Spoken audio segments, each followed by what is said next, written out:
कान फुटलेले सद्भक्त नाहीत, तर आपण खरोखर आचरण करून, नामस्मरण करून, धार्मिक क्रिया करून वासनिक पदाला योग्य लाभणारे असे सद्भक्त आहेत, जे कोणत्याही कार्यक्रमाला फक्त प्रसिद्धी मिळावी म्हणून उपस्थित नसतात, तर सेवाभावी फक्त त्यांना माहीत पडलं पाहिजे की नाही अमुक ठिकाणी कार्यक्रम आहे, त्याचे ज्ञान श्रवण करण्यासाठी आवर्जून उपस्थित राहतात. आपला व्यवसाय सर्व सांभाळून हे तिथे हजर असतात आणि आपल्या त्यांच्या घरी गेल्यानंतर कधीही त्यांच्याकडे धांडिकता दिसत नाही. जी लीनता असावी वासनिक धर्माच्या ठिकाणी, जी लीनता असावी ती या सद्भक्तांच्या ठिकाणी दिसते.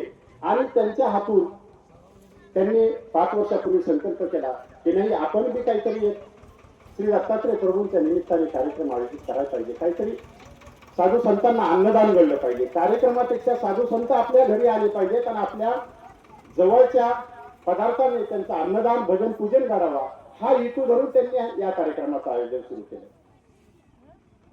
आणि परिसरातील सर्व संत मंतांना बोलवतात, त्यांचं भजन पूजन.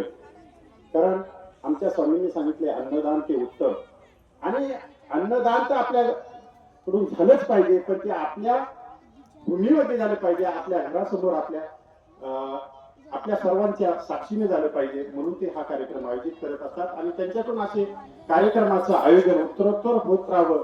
आणि त्यांनी संकल्पना केलेल्या आहे पुढील वर्षी कोरेगावच्या परिसरामध्ये कार्यक्रम करण्याची.